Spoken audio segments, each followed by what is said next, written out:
Hello students, आज हम पढ़ेंगे हिंदी सेकंड में चैप्टर 11 अविकारी शब्द। ठीक है ना। तो ये पेज नंबर आपका 50 में है, 5050 में। तो प्लीज़ अपने अपनी बुक्स में ध्यान दीजिए। देखिए, अविकारी शब्द। अविकारी का शाब्दिक अर्थ है जिसमें कोई विकार ना आता हो। विकार यानी परिवर्तन। ठीक है ना। इन्हें अव्यय भी कहते हैं। इन शब्द में किसी भी परिस्थिति में कोई परिवर्तन नहीं होता है। जैसे हमने आपको बताया कि इसमें किसी भी प्रकार का कोई भी परिवर्तन नहीं आता है, वो आपके क्या कहलाते हैं? अविकारी यानी अव्यय शब्द कहलाते हैं। अब देखिए इसकी क्या परिभाषा है। जिन शब्दों में लिंग वचन कारक पुरुष काल आदि के कारण कोई परिवर्तन नहीं होता है, वे क्या कहलाते हैं? आपके अविकारी शब्द कहलाते हैं। जैसे हमें रोज नहाना चाहिए, बूढ़ा आदमी धीरे धीरे चलता है। यह है आपकी अव्यय की परिभाषा। ठीक है ना। अब है आपका अव्यय के भेद। अव्यय के कितने भेद हैं? 5 भेद हैं। पहला है आपका क्रिया विशेषण, संबंध बोधक, समुच्चय बोधक, विस्मयादि बोधक और निपात। तो सबसे पहले हम क्रिया विशेषण के बारे में पढ़ेंगे। देखिए, आपको सबसे पहले कुछ आपको सेंटेंस दिए हुए हैं। देखो, इस बार क्रिकेट टीम ने बहुत अच्छा खेला। माँ मैं थोड़ा खेल लूँ। अब देखो, इन वाक्यों में अच्छा और थोड़ा शब्द क्रमशः खेला तथा खेल लूँ की विशेषता बता रहा है। ठीक है ना। ऐसे शब्द क्रिया विशेषण कहलाते हैं। देखो फिर से देखो, इन वाक्यों में अच्छा और थोड़ा शब्द क्रमशः खेला तथा खेल लूँ की विशेषता को क्या कर रहा है? बता रहा है, दर्शा रहा है। ऐसे शब्द क्रिया विशेषण कहलाते हैं। क्रिया की विशेषता बताने वाले शब्द क्रिया विशेषण कहलाते हैं। क्रिया की विशेषता, क्रिया विशेषण, जैसा कि नाम से पता चल रहा है क्रिया विशेषण, तो क्रिया की विशेषता बताने वाले शब्द क्या कहलाते हैं? आपकी क्रिया विशेषण कहलाते हैं। अब है आपका क्रिया विशेषण के भेद। क्रिया विशेषण के कितने भेद होते हैं? 4 भेद होते हैं। कितने होते हैं? 4। पहला है आपका कालवाचक क्रिया विशेषण, स्थानवाचक क्रिया विशेषण, रीतिवाचक क्रिया विशेषण और चौथा है आपका परिमाणवाचक क्रिया विशेषण। परिणाम नहीं बल्कि परिमाण। ठीक है ना। सबसे पहले आपको दिया है कालवाचक क्रिया विशेषण किसे कहते हैं। ठीक है ना। देखिए अपनी बुक्स में, वे क्रिया विशेषण जो होने वाली क्रिया के समय का बोध कराते हैं। जैसा कि नाम से हमें पता चल रहा है काल, काल का अर्थ क्या होता है? समय। ठीक है ना। तो यहाँ पर क्या बता रहे हैं आपको? वे क्रिया विशेषण जो होने वाली क्रिया की क्या कर रहे हैं? समय का बोध करा रहे हैं, उसके बारे में हमें बता रहे हैं। वो आपके क्या कहलाएंगे? कालवाचक क्रिया विशेषण कहलाएंगे। जैसे रोहिणी ने भी आज मुरली वाले का यह स्वर सुना। आज, आज क्या है आपका? समय, आज का समय। ठीक है ना। मैं रात भर जागता रहा। रात भर, रात भर का है आपका समय है। ठीक है ना। उपयुक्त वाक्यों में रंगीन शब्द क्रिया के होने के समय यानी काल का बोध करा रहे हैं। ठीक है ना। अतः ये कालवाचक क्रिया विशेषण कहलाते हैं। उदाहरण में जैसे कौन कौन से आएंगे आपका? देखो, कब, जब, तभी, तत्काल, पहले, शीघ्र, अभी, नित्य, हर बार, बार बार आदि, ये सारे आपके क्या हैं? समय। ठीक है ना। सेकंड है आपका स्थानवाचक क्रिया विशेषण। वे क्रिया विशेषण जो होने वाले कार्य के स्थान का बोध कराते हैं। जहाँ पे किस स्थान पर कार्य हो रहा है, वो क्या है आपका? स्थानवाचक क्रिया विशेषण कहलाएगा। ठीक है ना। क्रिया के करने का स्थान। स्थानवाचक क्रिया विशेषण के क्या है? देखो उदाहरण, वह मेरे दाई ओर खड़ा है। किस ओर? स्थान क्या है आपका? दाई ओर। ठीक है। कई बार वह जाली के घर से बाहर निकल भागा। बाहर क्या है आपका? स्थान है, घर के बाहर स्थान। ठीक है ना। नेक्स्ट है आपका रीतिवाचक क्रिया विशेषण। रीतिवाचक, देखो, वे क्रिया विशेषण जो क्रिया के संपन्न होने का ढंग, ढंग यानी रीति, रीति का अर्थ है ढंग, तरीका। ठीक है ना। तो वे क्रिया विशेषण जो क्रिया के संपन्न होने का जो ढंग, जो रीति है, जो तरीका है, बताते हैं, वो क्या कहलाते हैं? आपके रीतिवाचक क्रिया विशेषण कहलाते हैं। जैसे खरगोश तेजी से दौड़ा। कैसे दौड़ा? तेजी से। उसका जो दौड़ने का ढंग था वो कैसा था? तेज था। ठीक है ना।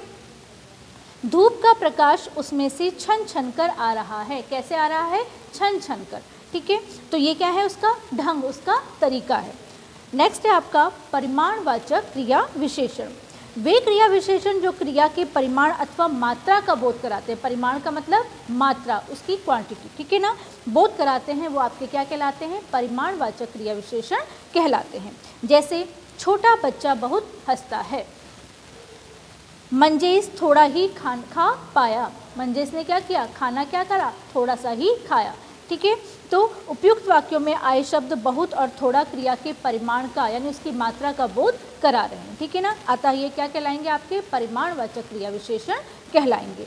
जैसे कुछ, कम, अधिक, उतना, जितना, खूब आदि, ये सब क्या हैं, इसके उदाहरण हैं, ठीक है ना। अब देखिए पेज नंबर 52 पे क्रिया विशेषण और विशेषण में अंतर, इन दोनों में क्या अंतर है वो आपको बताया जा रहा है। देखो, प्राय क्रिया विशेषण तथा विशेषण शब्दों को पहचानने में गलती करते हैं, कौन, हम लोग, ठीक है ना। ध्यान रहे कि विशेषण शब्द संज्ञा व सर्वनाम शब्दों की विशेषता बताता है। विशेषण क्या करता है, संज्ञा और सर्वनाम शब्दों की क्या करता है, विशेषता को बताता है। तथा क्रिया विशेषण शब्द क्रिया की क्या करता है, विशेषता को बताता है, ठीक है ना। विशेषण क्या कर रहा है, संज्ञा और सर्वनाम की विशेषता बता रहा है, और यहाँ पर क्रिया विशेषण शब्द क्या कर रहा है, क्रिया की विशेषता को बता रहा है। तो दोनों में क्या है, ये अंतर है, ठीक है। एक ही शब्द को क्रिया विशेषण और विशेषण दोनों रूप में प्रयोग किया जा सकता है। जैसे प्रियंका चोपड़ा सुंदर अभिनेत्री है। सेकंड है आपका अभिषेक बच्चन सुंदर नाचते हैं। पहले वाक्य में सुंदर क्या है, विशेषण है, क्योंकि प्रियंका चोपड़ा संज्ञा की विशेषता को बता रहा है। प्रियंका क्या है वो व्यक्ति, स्त्री है, तो वो क्या कहलाएगी, आपकी क्या कहलाएगी, संज्ञा कहलाएगी, ठीक है ना। दूसरे वाक्य में सुंदर क्या है, क्रिया विशेषण है, क्योंकि वह नाचना क्रिया की क्या कर रहा है, विशेषता को बता रहा है, ठीक है ना। सेकंड है आपका संबंध बोधक, जैसा कि नाम से ही पता चल रहा है, संबंध बोधक। संबंध बोधक में देखिए क्या दिया गया है आपको, घर के पीछे पेड़ है, किसके पीछे, घर के पीछे, ठीक है। सेकंड है बच्चा माँ की तरफ आ रहा है। बच्चा किसकी तरफ आ रहा है, माँ की तरफ आ रहा है, क्योंकि उसका संबंध क्या है, उसकी माँ से, ठीक है ना। देखो, जो अविकारी शब्द संज्ञा एवं सर्वनाम के बाद लगकर उनका संबंध वाक्य के दूसरे शब्दों के साथ बताते हैं, वो क्या कहलाते हैं, हमारे संबंधवाचक कहलाते हैं। क्यों कहलाते हैं, क्योंकि वो क्या कर रहे हैं, संज्ञा सर्वनाम के बाद लगकर उनका संबंध किससे बता रहे हैं, वाक्य के दूसरे शब्दों से बता रहे हैं, ठीक है ना। तो वो क्या कहलाएंगे, आपके संबंध बोधक कहलाएंगे, ठीक है ना। संबंध बोधक के भेद देखो, कालवाचक, स्थानवाचक, दिशावाचक, उद्देश्यवाचक, विरोधवाचक, कारणवाचक और साधनवाचक, सहचर्यवाचक, तुलनावाचक, व्यतिरेकवाचक और पार्थवाचक, ठीक है ना। कालवाचक में आपको दिया हुआ है संबंध बोधक, के आगे, के पीछे, के बाद, के पश्चात, के पूर्व, से पहले आदि। स्थानवाचक में दिया है आपको मैं, पर, के, पास, निकट, के ऊपर, के नीचे आदि। दिशा में दिया है को, की ओर, की तरफ आदि, ठीक है। उद्देश्य में दिया है के लिए, के हेतु, के निमित्त आदि। विरोधवाचक में दिया है के विरुद्ध, के प्रतिकूल, के खिलाफ, के विपरीत आदि। कारण में दिया है के कारण, के लिए, के वास्ते आदि। साधनवाचक में दिया है से, के द्वारा, के सहारे आदि। सहचर्य में दिया है के साथ, के समय, की भांति, के अनुसार आदि, ठीक है। तुलनावाचक में है के समान, के योग्य, के अनुरूप, जैसा आदि, ठीक है। व्यतिरेकवाचक में दिया है के अतिरिक्त, के अलावा, के बिना, के सिवाय आदि, ठीक है। पार्थिकवाचक में दिया है से दूर, हटकर, से परे आदि, ठीक है। ये थे आपके संबंध बोधक के भेद। अब है आपका संबंध बोधक और क्रिया विशेषण में अंतर। दोनों में क्या अंतर स्पष्ट किया गया है, यहाँ पर देखिए। जब ये शब्द संज्ञा या सर्वनाम के बाद आते हैं तब ये संबंध बोधक कहलाते हैं। किसके बाद आते हैं, संज्ञा और सर्वनाम के आने के बाद क्या है, इसमें ये क्या कहला रहे हैं, आपके संबंध बोधक कहला रहे हैं। लेकिन क्रिया के साथ लगकर, किसके साथ लगकर, क्रिया के साथ लगकर उसकी विशेषता बताने पर ये क्या कहला रहे हैं, आपके क्रिया विशेषण कहला रहे हैं। किसके साथ लगकर, क्रिया के साथ लगकर उसकी विशेषता को बता रहे हैं, तो वो क्या कहला रहे हैं, आपके क्रिया विशेषण कहला रहे हैं। आपको दिया हुआ है, देखो एग्जाम्पल दिया हुआ है, एक तरफ दिया है संबंध बोधक और एक तरफ दिया है क्रिया विशेषण। संबंध बोधक में देखो, रमेश तुम्हें कब से पुकार रहा है। क्रिया विशेषण में दिया है रमेश कब चला गया। थर्ड है आपका समुच्चय बोधक। निम्नलिखित वाक्यों में जो आपको शब्द दिए गए हैं वो देखिए, आशीष और आयुष विद्यालय जा रहे हैं। किसको हाईलाइट किया गया है, और को, ठीक है ना। राशि या प्रभा ही यह कार्य कर पाएगी, या, ठीक है। अब देखो आपको दिया है कि उपयुक्त वाक्यों में आए शब्द और, या, अन्यथा तथा तो अपने अपने वाक्य में एक से अधिक शब्दों, वाक्यांशों और उपवाक्यों को क्या कर रहे हैं, आपस में जोड़ने का काम कर रहे हैं, ठीक है। कौन कौन से शब्द, और, या, अथवा, तो, क्योंकि, किंतु, परंतु, ये सब आपके क्या है, एक शब्द को दूसरे शब्द से जोड़ने का काम कर रहे हैं। इन्हें क्या कहा जाता है, समुच्चय बोधक कहा जाता है। ठीक है ना। शब्दों, वाक्यांशों, वाक्यों या उपवाक्यों को जोड़ने वाले शब्द क्या कहलाते हैं, आपके समुच्चय बोधक अव्यय कहलाते हैं। ठीक है। समुच्चय बोधक के भेद, क्या क्या भेद हैं, देखो इनके दो भेद हैं। पहला है आपका समानाधिकरण समुच्चय बोधक और दूसरा है व्यधिकरण समुच्चय बोधक। समानाधिकरण समुच्चय बोधक की क्या परिभाषा है, देखो, जो समुच्चय बोधक समान स्तर वाले शब्दों, वाक्यांशों, उपवाक्यों को क्या कर रहे हैं, जोड़ने का कार्य कर रहे हैं, उन्हें हम क्या कहते हैं, समानाधिकरण समुच्चय बोधक कहते हैं। फिर से देखिए, जो समुच्चय बोधक समान स्तर वाले शब्दों, वाक्यांशों और उपवाक्यों को क्या कर रहे हैं, आपस में जोड़ने का कार्य कर रहे हैं, वो क्या कहला रहे हैं, समानाधिकरण समुच्चय बोधक कहला रहे हैं। ठीक है। जैसे आपको दिया है, राम और श्याम सगे भाई हैं, मैं दुकान पर गया और घर का सामान लाया। तो जो और शब्द बीच में दिया गया है, ये क्या कर रहा है, आपस में इन शब्दों को जोड़ने का कार्य कर रहा है। ठीक है। समानाधिकरण समुच्चय बोधक के निम्नलिखित कितने भेद हैं, 4 भेद हैं। पहला है आपका संयोजक, वे शब्द जो दो वाक्यांशों अथवा वाक्यों को जोड़ने का काम करते हैं, वो क्या कहलाते हैं, आपके संयोजक कहलाते हैं। ठीक है। जैसे अर्थात, एवं, व, तथा आदि, ये सब आपके क्या है, संयोजक हैं।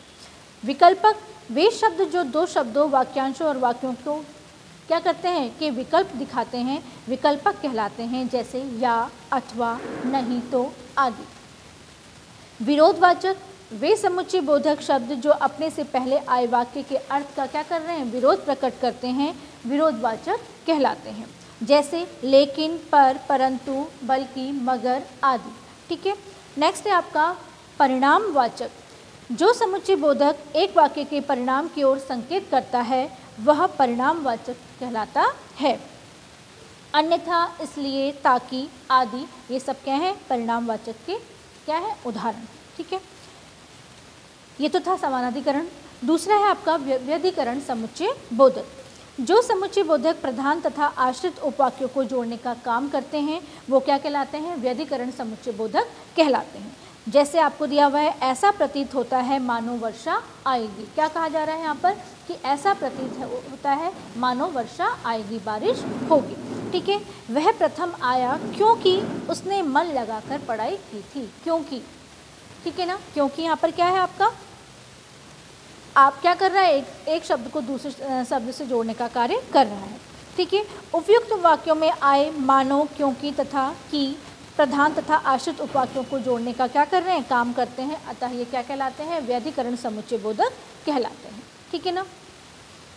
अब देखो, व्यधिकरण समुच्चय बोधक के निम्नलिखित 4 भेद हैं। व्यधिकरण के भी कितने भेद हैं, 4 भेद हैं। पहला है आपका कारणवाचक, जिस समुच्चय बोधक द्वारा वाक्य में कार्य के कारण का पता चले, वह कारणवाचक कहलाता है।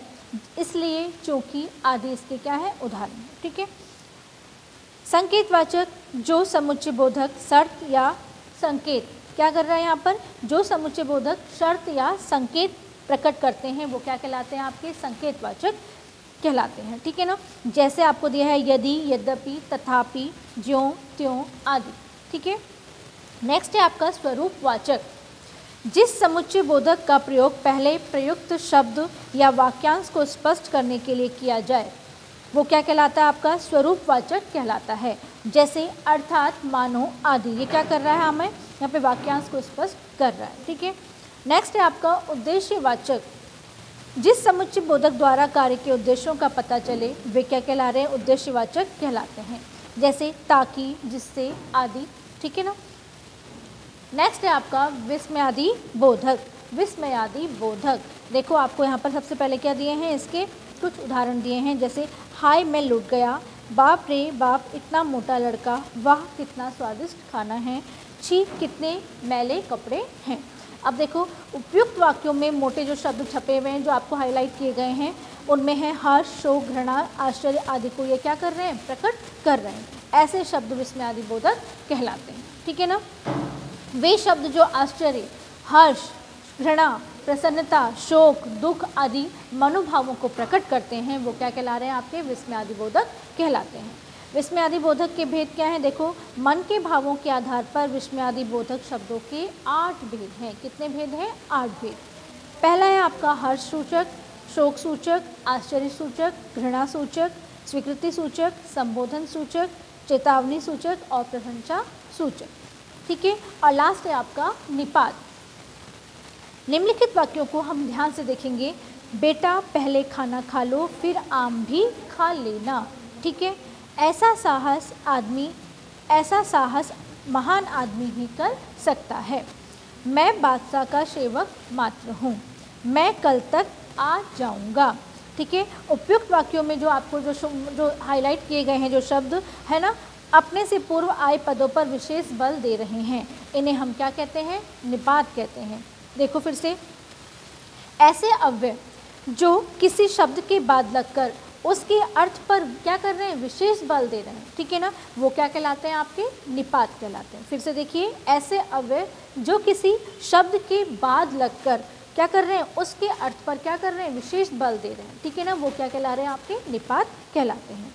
हिंदी में प्रयोग होने वाले प्रमुख निपात हैं ही, तो, भर, मात्र, केवल, तक, भी, ना आदि। ठीक है ना, तो ये है आपका चैप्टर 11 अविकारी शब्द। एक बार आप इसकी चैप्टर की पूरी रीडिंग लगा लेना। इसकी जो क्वेश्चन आंसर हैं वो हम आपको PDF में भेज देंगे, जो आपको हिंदी सेकंड की नोटबुक में करने हैं। Thank you.